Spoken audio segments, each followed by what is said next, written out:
Hi, my name is Rashnin Bachu. Welcome to the eCommerce Unplugged podcast, the place to be if you want to learn how to launch and scale your product-based business in Africa. Each week, I'll be taking you behind the scenes and sharing tips and strategies on how to launch, scale, or grow your product-based business.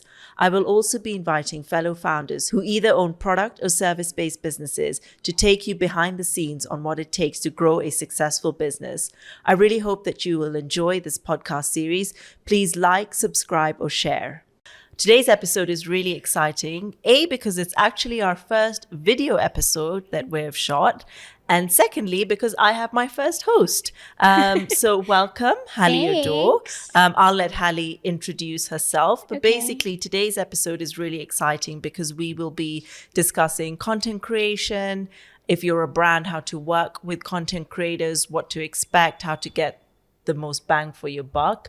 And also from Halie's side, what her growth has been in the industry, how she has grown, what the trends have been, etc.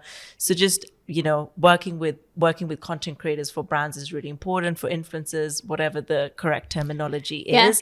So just to take people a little bit behind the scenes as to what that process looks like. Right. Plus, because Halie is a content creator, but she also works for Hekaya as our marketing manager. So if anyone didn't know that. But yeah, Halie, just an introduction.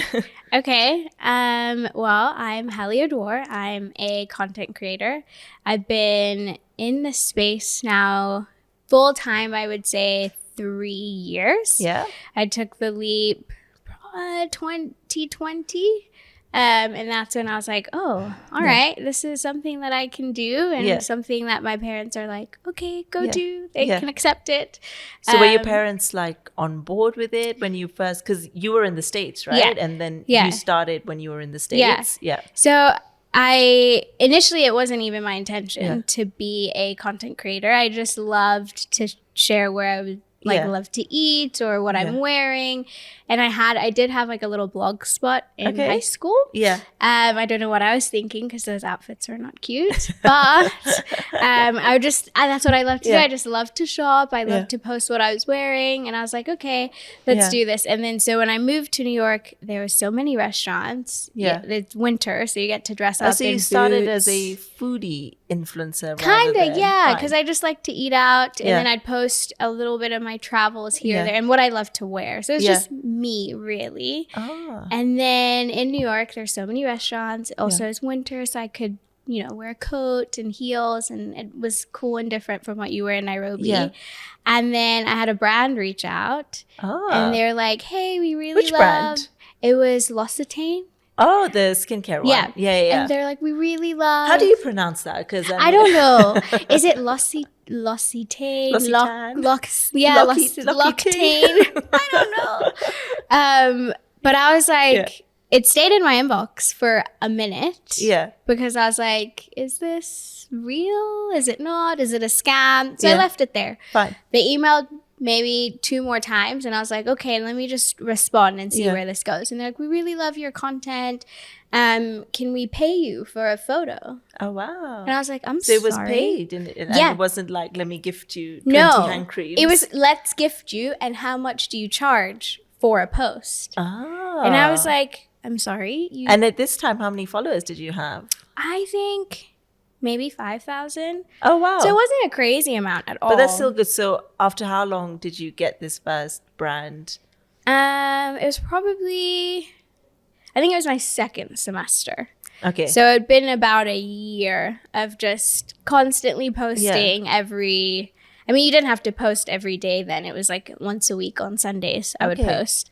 And then they reached out and I was like, I'm sorry, you're going to pay me to take a photo and get free hand cream in college. And this was long before. So what year was this? 2017. That's it's not that long ago. Yeah. This is 6 years ago. Right. But I had no idea that I only thought you get free gifts. But I didn't think you get payment on top of that. I was like, wow. So what were you meant to do? What was your first? I remember going into their store and I sat on their couch and took a little picture. And that's what I posted. Oh, wow. And then I was like, okay. So then I took the picture and I didn't know about invoicing. I didn't know about any of that. And I was like, okay, like Googling, okay, how do you invoice? And there wasn't, I mean, it was a growing industry in New York, but there wasn't much information about it, or people were secretive. So it was hard to find how to invoice. How do you read? And I was like, okay, after this one, can I then ask them again if we can work together?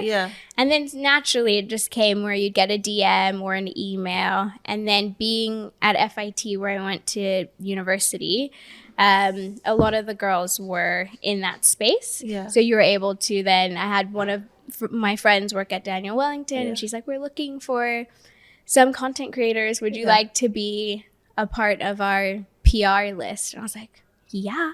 So wait, let's backtrack a little bit. So you went to New York to study. Yes. This was for university. Yes. But you did all your schooling in Nairobi. Yeah. So you studied fashion? I did advertising and marketing communications. So you just decided, I just want to start a personal page. And that's kind of and how it didn't that come happened. out as like, I want to start. It was just everybody had a little Instagram like you do your Facebook. And I just posted what I like to post. In that generation.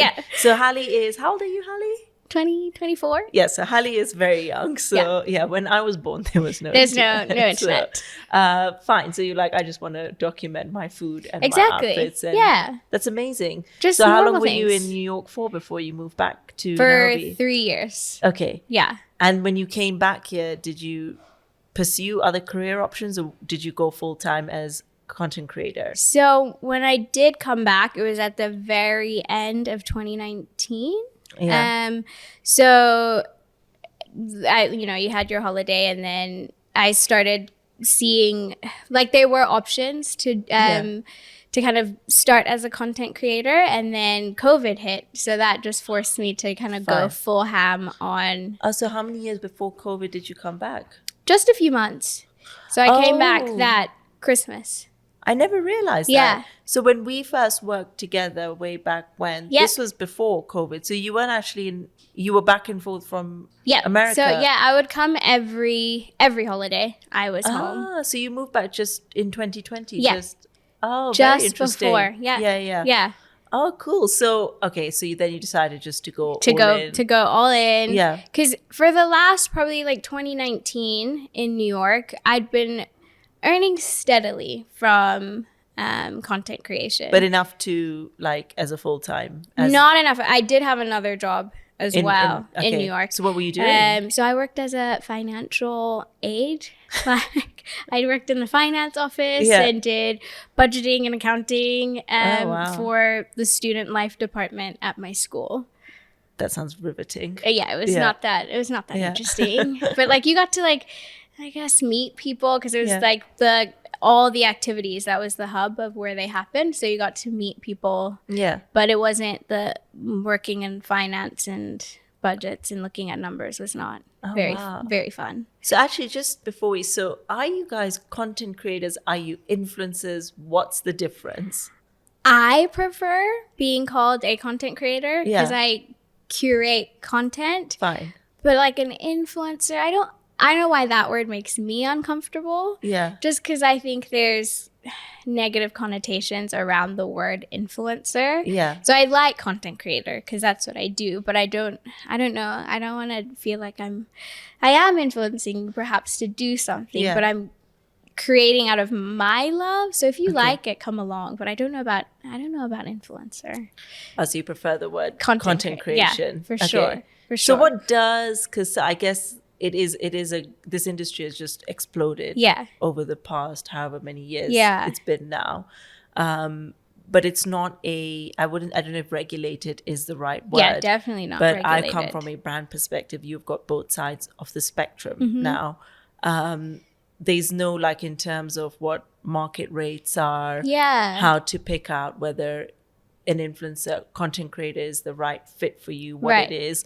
So like if you were to describe to your parents, or your parents would know what you do, but your parents' friends, what you do, how would you describe it? Because it's a really important, but it's a very new job profession. Right. Yeah. Because I think you're just, I would say that we're an extension of the marketing umbrella that a brand would use. Yeah. Because a brand would, traditionally they would use traditional media, which would be a billboard or advertisement on radio. Yeah. But we're now just a new facet of how you can communicate what you want to communicate as a brand, and use us as a tool to reach a different audience, or maybe the target audience that you're looking for. Interesting. And everybody like adopts it in a different way, and you're able, because you have that relationship with your audience, so they do trust you. So you kind of have a guaranteed audience when you approach a content creator. So when you moved from New York to Nairobi, was your base mostly American? Yes. And you had to build up your Kenyan base here.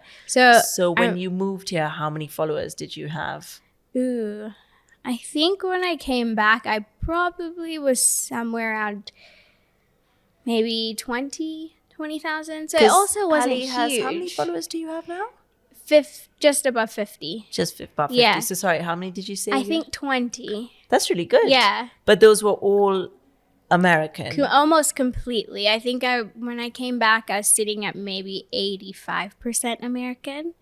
So I still had some of a Kenyan audience, but it was hard, because when I did come back, when you're sharing your analytics, when all of your followers are in the US and not here, it becomes hard to work with brands here. So I had to really be like, okay, how do I appeal to the Kenyan market? Do I need to post more here? But then it was also COVID, so that wasn't fun. So how did you, as in, who was your first brand that you worked with here? And like, how did you break? Because I presume your predominant audience now is Kenyan/African and not American anymore. Yeah, I still have a big kind of chunk. Yeah. But now I've moved over, with majority being here. So who was your first brand? How did you land the deals? How did that go? So when I first came back, because there are all these tools online where you can join a website, and then you're connected to several different brands, so they act as an agent for you. Whereas here there wasn't that, and I didn't know that many people, so I tried to look for a manager, and I did find management the first year that I was back, and they connected me to Kotex. I think was my first big brand that I did work with, and that was an interesting campaign, and we had to do it all online, and it was like we did kind of like an event online, so everything was pre-recorded, got our PR packages, and had to like unbox them all at different times. But that was the first big campaign that I got through a management team. And then Velvet. That was fun. So, I mean, if you have been, as a podcast, we're very, very new. You may be a follower of Hekaya for a long time, but if you're an OG, you'll know that we actually started as Velvet, and we rebranded, we overhauled, and we basically started again. New. So Halie worked with us when we were not even Hekaya, when we were Velvet, and we weren't Velvet for a very long time. So Halie is an OG. Yeah. OG. Because I remember coming back, and I don't know if it was you that was behind Instagram.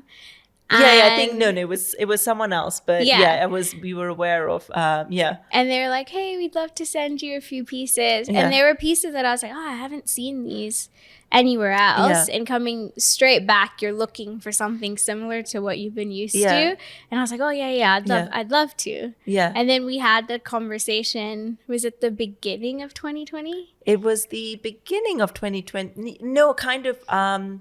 Was it the beginning, or was it during the? Well, this is where kind of the at Hekaya, obviously, because Halie, we'll get into that bit later, but influencer collaborations are really important to us, but partnering with influencers to release campaigns, and Halie's was the first one that we ever did. And that was during the pandemic. Right. But we can discuss that one later, because that was a very... we really had to improvise. That was a very interesting shoot. Right. So it was, okay, fine. And then 2020, we started to work together. Right. And then in 2020 was when you came on board. We rebranded, relaunched Hekaya, and Halie came on board as, to do product, marketing, and now our marketing manager. This is 2 years later. So cool. But obviously you're still growing your page, your content creation, influencing, all of that on the side. So would you say, have you carved yourself out more as a travel content creator? Because the aesthetics of your page, when you land on it, you see the beauty that is Kenya, that is Africa. That's a lot of it carved into that. And obviously you have impeccable style. Thanks. So how would you describe yourself, and which type of brands were then looking out to partner with you, basically? So again, it started out of my loves, and that was eating, traveling, fashion. So right now I'd put myself as like a fashion and travel, and that's what I have in my bio. Because when I travel, I think of what I'm gonna wear. That's that's the main point. You know, you gotta plan for both. So I like to just marry the two, because those are the two things that I love. And how the traveling came about was when I would come back over the breaks. My friends in the US would not believe where I live. They still, even in New York, they would still ask me the dumb question of, the ignorance is, how did you get here? And I'm like, time travel. Exactly. I come from a beautiful country, and we have beautiful things. So a lot of like my posting was to show them like, hey, look at our country. So this was in New York in New York, in modern day times. People ask you, how did you get here? Yeah. Okay, fine. Yep. So we need to release another charity Christmas single. Because all the people. I was bad. And I would tell my professors that I need to go home early because there's only one flight back to Africa. So, and I won't make it home in time for Christmas. So I use it to my advantage. If they believe, he bought that. Oh yeah. Oh. I did it 2 years in a row. I came home a week early. So there's only one flight back. There's only one flight back. I'm not getting back till next year. Exactly. I'll be because it's one flight a year. Exactly. I'll be here Christmas in the snow, in the winter I'll be so cold. I have no family. I need to go home. So I use it to my advantage, which is it's okay. Fine. Okay. So, and which was the first type of travel?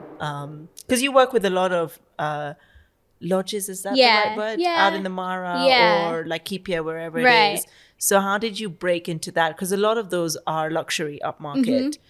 So how did that come about? So the first one I think I had was Swahili Beach. And I was there, and I was just staying there with family, and then took a few photos. And then they kind of asked, like, oh, what are you using those photos for? I was like, oh, I'm just posting on my Instagram. And they're like, huh, interesting. And so we kind of started talking about this whole space. And they're like, how about you come for 3 days the next time you're back in Kenya? And that was the first. And then 2020, just before the, lockdown hit, you send out emails to everyone you can think of and just see who bites. And I went to a few places then, and where it really picked up, I think, was just after the pandemic, which happened to be amazing, but because they all needed a boost because the tourism industry had really suffered. So being able to then tell stories and showcase places in my own way at that time just worked out really well. Oh, that's really interesting. Because I guess, would you say at that point, were you quite picky about brands that you worked with? So even at your inception, you'd say that. Because I guess especially for listeners here, like the American New York side stuff aside. So from the beginning, you were quite, I will work with anyone and everyone. I will, because you wanted to curate a certain feeling. Because I think for me, I believe that I don't want to share something that I wouldn't endorse myself. So like without the cameras or anything, this is somewhere I would go. So I would want to share it. Or if it's something I would wear, this is what I would wear regardless. So I never want it to feel like I'm only doing this for the money or whatever it is. It's just I'm sharing what I love and what I believe in. Interesting. So actually, before we share with us some brand horror stories, why don't you, Halie? Well, there are just some interesting ones that are in there. I've had brands come and say, you know, let's work together for exposure. And I said, for whose exposure? Because I have got my own. You're not going to give me any more. Or brands, you know, you have your international brands that are here and they won't pay you anything. Yet you know that their budgets in other countries are massive. So it's just, I don't know. Because I played in both markets, right? Where in New York, it was a much more recognized industry. You know exactly with how many followers, this is how much you'll charge. So you just, and there's kind of a website you can go to and calculate with your followers, your engagement, roughly how much you're supposed to charge. It gives you like a $500 range. Whereas here, you have no idea of where to charge, because you know you have your small brands, which then you have kind of like a separate rate card for them, but then you do have the big brands that come and approach you, and you're like, this does take effort, it takes time, it's costly, and they don't necessarily respect that. So that's been like the challenge that's ever, like, even just talking to friends who are in the industry, it's just the thing that we're always talking about. How much are you charging? And nobody is also entirely open with each other. So you can find you're on a campaign with a friend and they tell you how much they're being paid, and you're like, wow, that's different. And it's like different, and you kind of have the same amount of followers and engagement, so you're like, wait, did they just say no to me? Because, like, I don't know, it's just hard to navigate that because we're not open and honest with it, and also there's like no gauge of what's too much, what's too little. There's just no parameters for it. So for me, we've been like, you know, 2+ years in the industry now. I have very close relationships with you know, as a brand rather, we have close relationships with content creators. Obviously we've worked with you, we work very closely with Sharon Mundia, so I've seen both sides of the spectrum. You know, we at the beginning, obviously your budgets are not big, so a lot of it becomes a gifting approach, especially if you're just launching your brand. But then obviously you have to respect that you have to pay for a service just like you would if someone, you're not just handing out free product. So I guess the question is, how would you explain to brands and like listeners who are listening to this, for example, and I don't know how to frame this in the correct way, but in terms of content creation, what can content creators bring forward for a brand? And in your industry, what do you think collectively content creators can do to, I wouldn't say showcase what you guys are doing, but sometimes I feel there's a little bit of an ignorance on what content creators actually do. And a lot of people also feel that if you work with a content creator, your so return on investment is double, triple, whatever it may be. There's a lot of naivety around the industry. And I guess you have to work a little and you have to make learn those lessons. But how would it be that you guys can pitch to brands, but also what would you change in this industry so there's a little bit of a mutual respect and mutual understanding? Because I guess I can then share from a brand perspective but interesting to hear what you feel. Because I think with and now also I sit on both sides, so I've gained a new perspective and understanding for the brand side of when it comes to like a content creator brand relationship, and what both sides can expect. Because on the brand side, a brand needs to understand what they're looking for. Be it if they're looking for a campaign that's just to get their name around, or are they looking for specifically curated content that needs to fit within their brand guidelines, then they'll have that influencer. If you're looking for an influencer that's going to bring returns, you also have to be really specific about knowing who your audience is and who then speaks to that audience. Because I found that you could, work with somebody that has 300,000 followers, but their audience may not be as receptive to, our clothes as maybe somebody who has 20,000. Yeah. So it's just about understanding on the brand side what you're looking for with that relationship, and then picking out then content creators, influencers that fit into that. And then for content creators, I think also we should definitely treat ourselves as a business and kind of have goals and know when we're sitting down to, have that contract, what we are able to deliver, and just knowing, okay, I have this community, but I don't know, just like asking for money. Yes, you have built that community, but also knowing I'm going to provide X for this brand. I'm going to do a reel that's curated in this way and that way, and that's what value I bring. So just understanding what your strengths are rather than it just be a numbers game. Okay. For both brands and content creators as well. Because it's when you're online and when you're kind of in the digital space, obviously a product-based business and yours, I don't think service-based business is the right word, but someone who you are your brand, basically. Yeah.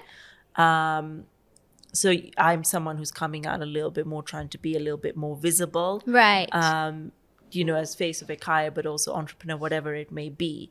And I totally forgot what I was getting at. No, it's okay. So yes, it's that trust factor, but it's also that relationship building exercise. Yeah. So often what you see on camera, what you see on someone's page is very different to what that person is offline. Oh, completely. I think all of us are mostly introverts. That as for me as a person, that completely throws me off. Yeah.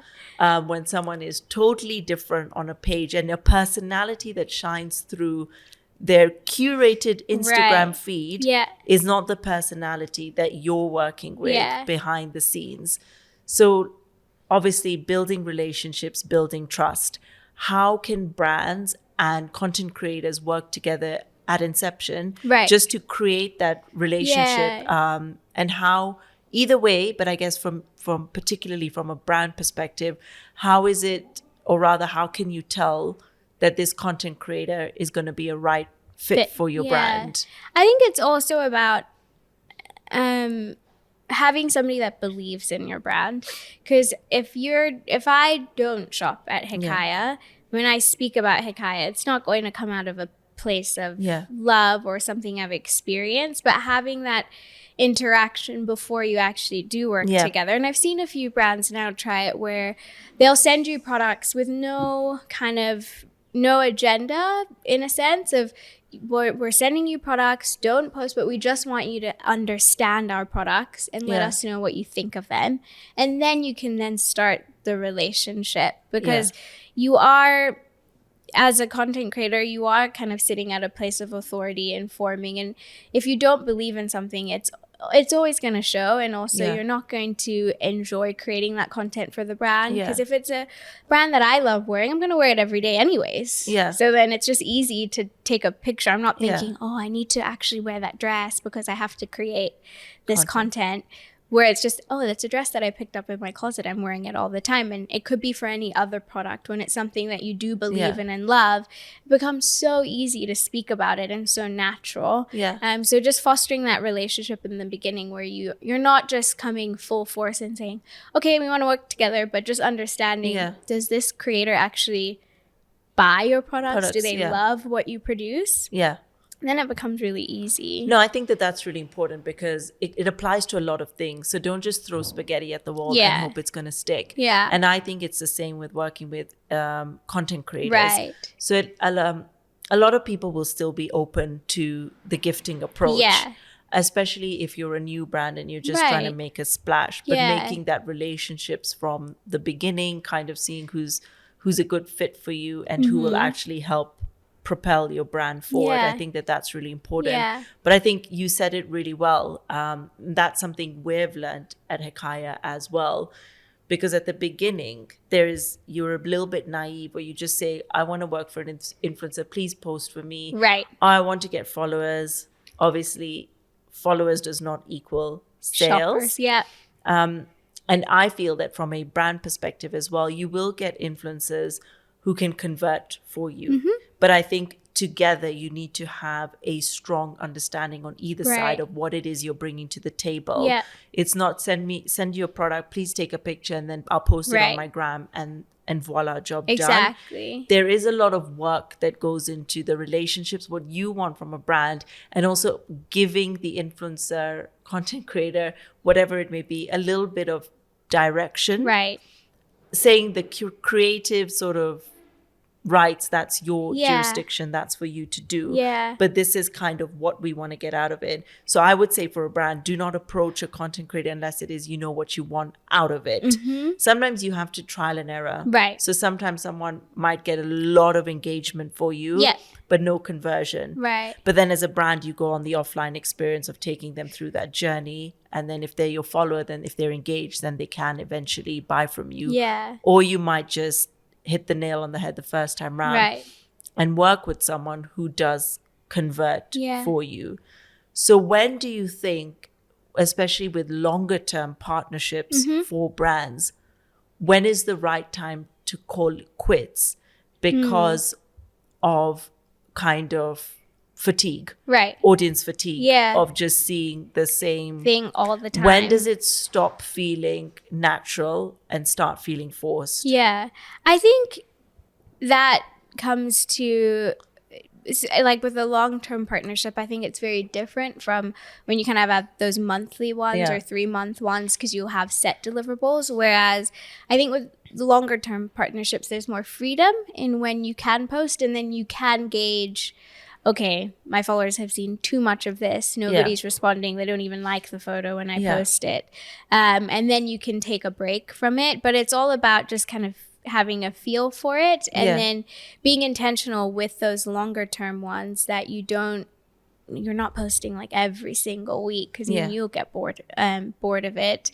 So like for when to end the relationship, it's also when it doesn't serve you anymore, in that perhaps you don't use that anymore, you've outgrown that, and that's okay, because that's just life. You outgrow different things. So like one thing is, obviously a lot of it is monetary. A brand is working with a content creator as influencer because it's another form of advertising, and the end goal for everything is revenue. For yourself as well as a content creator, your end goal is revenue, basically. So at like kind of what point, or once you're working with brands, you mentioned a lot about how it's something that you would use yourself. So it's not just something that's not like, you wouldn't be sitting there and advertising a microwave, for example. I've never seen you in the kitchen. You never will. So it's not like, that's not an organic fit for you. But I think because deliverables is one thing. So I think being a little bit clear in communication about this is what we're going to deliver when. But it's also when brands, content creators are working together, what is it apart from a monetary advantage that content creators are getting from working with brands? Say your dream brand came and approached you. So I'm not talking money. I'm saying, what is it that drives a content creator to nurture and foster that relationship so it becomes a mutually respectful relationship? Because sometimes I feel that there's always a one-up. It's either the content creator feels that I'm above you, so you need to do this for me because or the brand is like, well, actually, you need me. I'm a big multinational corporation. I don't want to pay you, but instead I want to give you 50 cartons of jam. Not that this happened to Halie. This is I was given coffee once. I mean, but was it 50? It was cartons. I shared with my whole dorm. But you see, that is not bad at all, because that is like my poison every morning. So if someone was giving me 50 cartons of Java's brewed coffee, you'd then be happy. I'm there. Okay. So when is it that, or rather what, like, talk me through a little bit of that. I'm actually quite interested about it. Because I think even just going back to how I did start, it's just out of my love. So if I do have my dream brand come and approach me, I'd be on the floor for a minute and be like, you even are like, do I really need payment? Like, I just want the clothes. I'd spend all my money on the clothes anyways. But that's also, that's harmful, I guess, to the industry, because you are providing something. So there should be a cost to it at some level. But if it's a brand that you love, just being associated with the brand, you're excited. Like, I've had meetings where you walk in and you're like, oh my God, like I use this every day and they've called me, like they know me and I'm here and I get to do this. Like, it's just, you're excited. And it's just like with any job too, when you're excited about where you're going to work, it doesn't necessarily, I mean, there are hard times, but you're never like, oh my God, I hate this.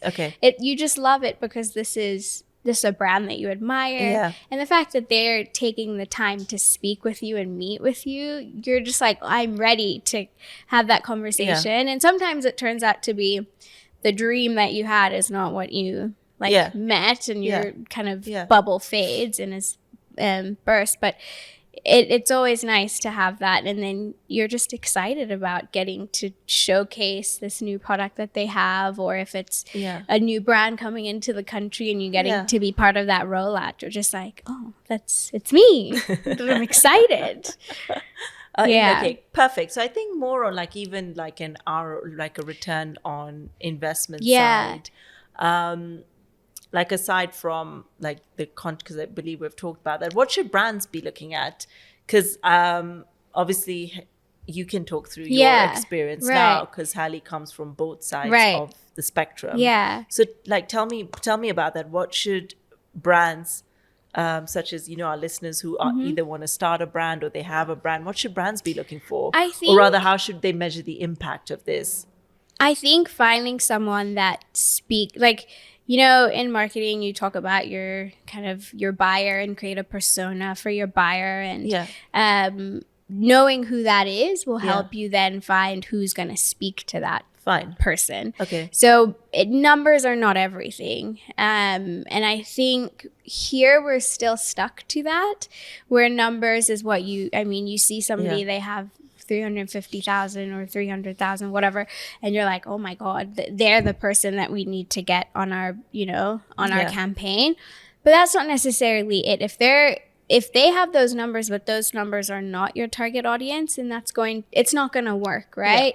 Because that's just getting kind of like exposure, but in the wrong place. It's like putting a billboard in the wrong area that isn't going to speak to who you're targeting. So just finding those people that speak to your audience, then it just becomes an easier partnership. Because something like being able to earn very early on in the States, I wouldn't have been able to earn that here, because that would have still been seen as like a small amount. I have friends who are still there who maybe have 10,000 followers, are making bank, but because they know that those 10,000 people that follow them are, the brands are like, these are our direct, this is who we want to target. And we're willing to spend to reach that. And it doesn't mean you have to, have so many followers just to be able to make money off of something that you love to do. Interesting. Yeah. And then when it comes to a shoot, so not a day in the life of a content creator, but how are those, so say, well, we can talk because this is an interesting one, for example. So our campaign shoots that we've done, a lot of it comes from your lens of being a content creator and then being on set and shooting. So say you're shooting a campaign for a brand. How does that look like? Say if the brand came to you and said, what we do want to do is, because we think your audience is our audience. Love your aesthetic, matches our aesthetic. Actually, those are things that you guys should be looking for. Like if you're a brand and you're listening to this, make sure that the aesthetic of the content creator matches your aesthetic. Completely. Otherwise, there's no point.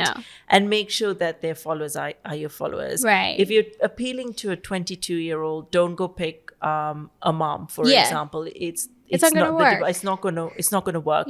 Don't pick someone just because they're a well-known personality. This is quite a small market. So, it's different from New York, for example. But just look around. And sometimes the micro influencers are more impactful than a macro, for example, because they might have a very, very engaged audience.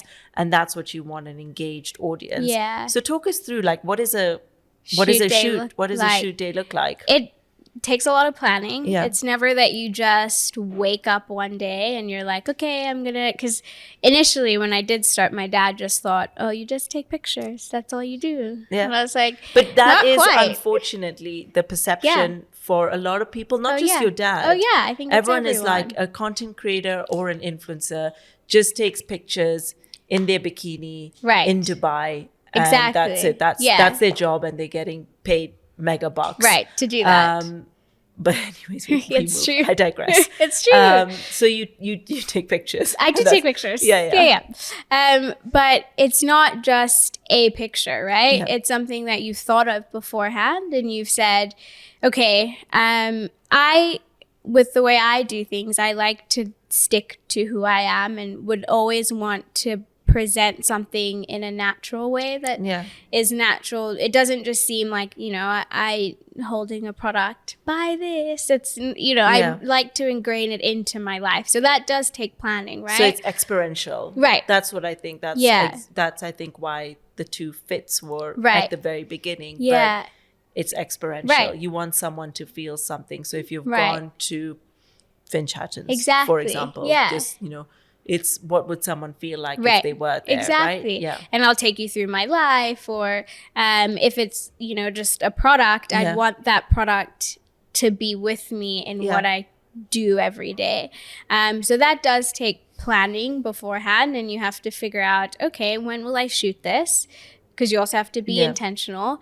And then how am I going to shoot this? And then even just for, your 10-second, 15-second reel, that I find reels to be more challenging, even though they're just 15 seconds, because you have to. Where do you cut it? And then where you have to communicate what you're communicating in 15 seconds. And it takes freaking a whole day to film, but it's just 15 seconds. Well, I mean, because we shot our campaign recently for International Women's Day. And that was because it was piecing together lots of women's stories and picking out the sound bites for what was most interesting. So 2.5 minutes. That but took if anyone 3 days and 2 months of planning prior. That shoot days, because I have seen the flip side of it, is glamorous. There is absolutely nothing glamorous about it. It is exhausting. It is exhausting. So wait.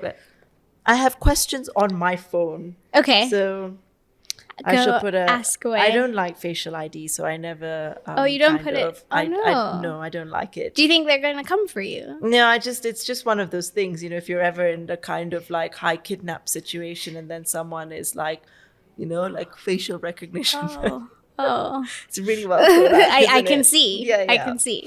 So kind of working on both sides of the spectrum. As a content creator and obviously as marketing manager for Hikaya. So how has this been? And what learnings have you had? Oh, interesting. I think it's really interesting being on both sides, because now it's like learning, two sides of a story. You get to appreciate the nuances and everything in between. Because now when I go to a brand, I also kind of sit in their shoes and I'm like, oh, what do they want from me? And then when we approach a content creator, I'm like, okay, I understand where they would say, oh, it needs to be this much, because it's going to cost them just X to get, a team ready to produce what we're asking them to produce. So just like, it just has given me an understanding that I think is really special to have, because not a lot of people have both sides. So do you think working for both sides has helped serve the other side, if you get what 100%. Yeah. Because you're just understanding from both sides. So I love it, because I just think I have a cool, insight on each side. So I think one thing is, before I get into like our juicy and salacious questions, I am neither a juicy or salacious person. Even me. I'm boring. Bedtime 9. now I've lost my train of thought. Oh, what are you going to say? I forgot what I was going to say. Oh, it's the grandma in me. Oh. I'll remember this tomorrow. What a shame. Oh, no. Okay, then let's get into the questions. Well, actually, before we get into that, kind of, well, there's been a lot of like, maybe you can tell me quick fire, high points of your career to date. Okay. And your perceptions of the industry content creation and how you feel that is changing. Okay. And how as brands we should adapt to it. Yeah. I would say high point. I mean, there have been some pretty exciting times. One of them was like 2021, getting to work with Hikaya.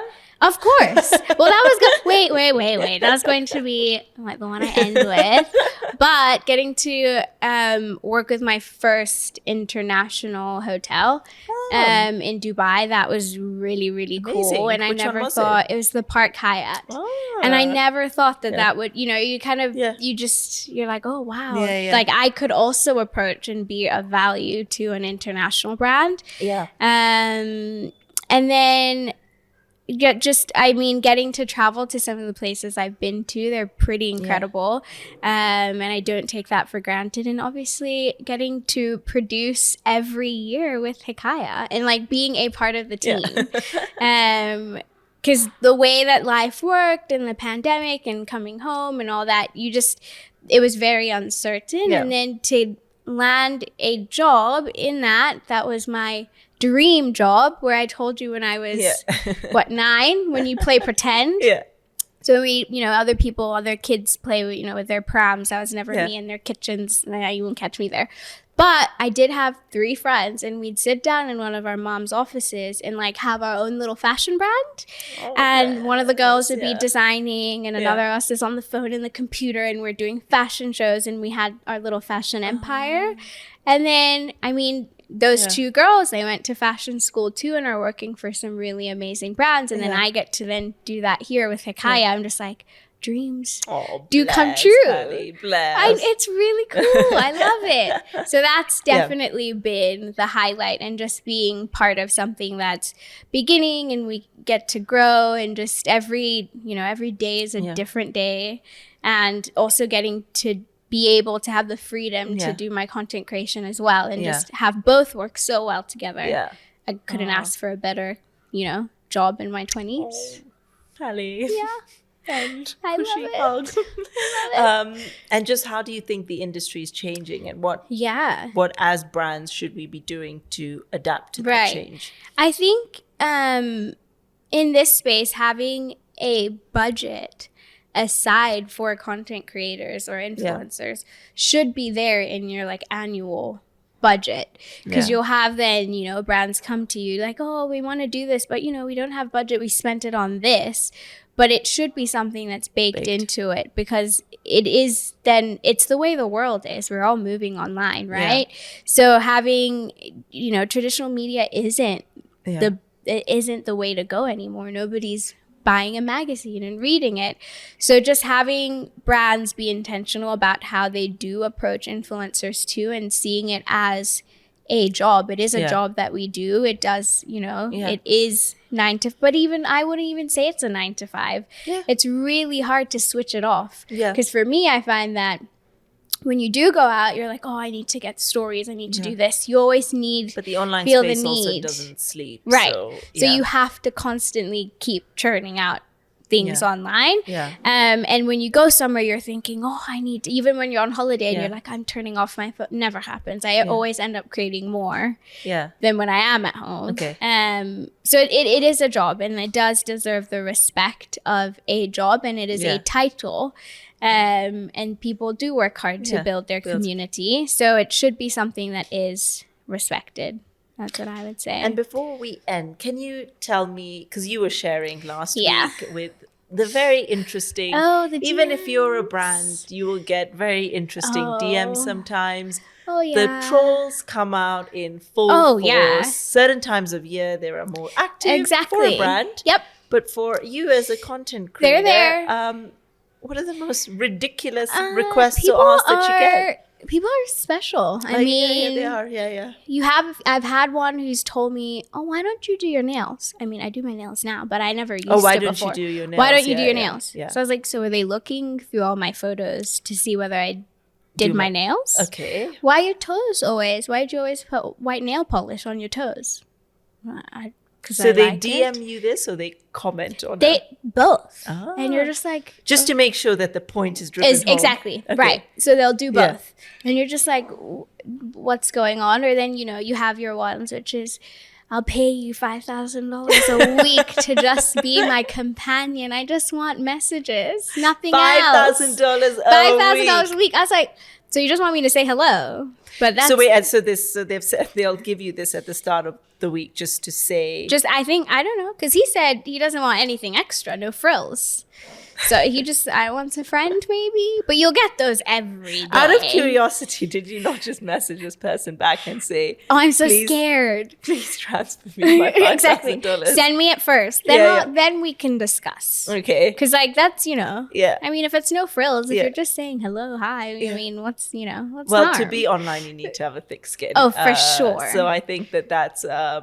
for brands, as you grow and grow more, you need to have a thick skin. For content creators, your face, you are your brand, basically. Yeah, so it does get challenging at times where you feel like, you're being personally attacked all the time, but you're just like, you then kind of, I think that's even a reason that I've been so scared to like delve into the YouTube world, because I'm just like, that is allowing... it's an ownership that people think they have. Right. Once you put yourself online, people think they are entitled or have the right to critique, comment, and basically make someone feel rotten. Yeah. And that in itself is wrong. But we're not here for trolling and online Absolutely bullying. Not. That's another podcast in itself. Oh, yeah. But Halie, thank you so much. That's been really helpful. To anyone who's listening, I really hope that helped. Yeah. I think we dived into a lot of good information around there.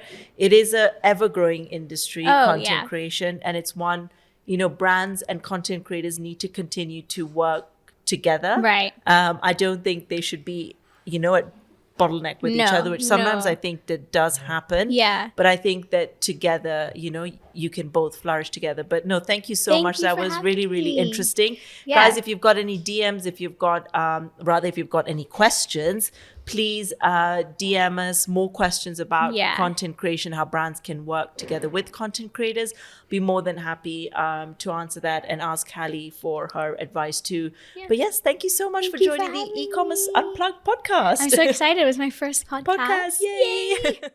Thank you so much for listening to this episode of the eCommerce Unplugged podcast. You can find us on Spotify, Google, Apple, and Anchor. Again, please like, subscribe, share, or save, and please hit me up if you have any questions.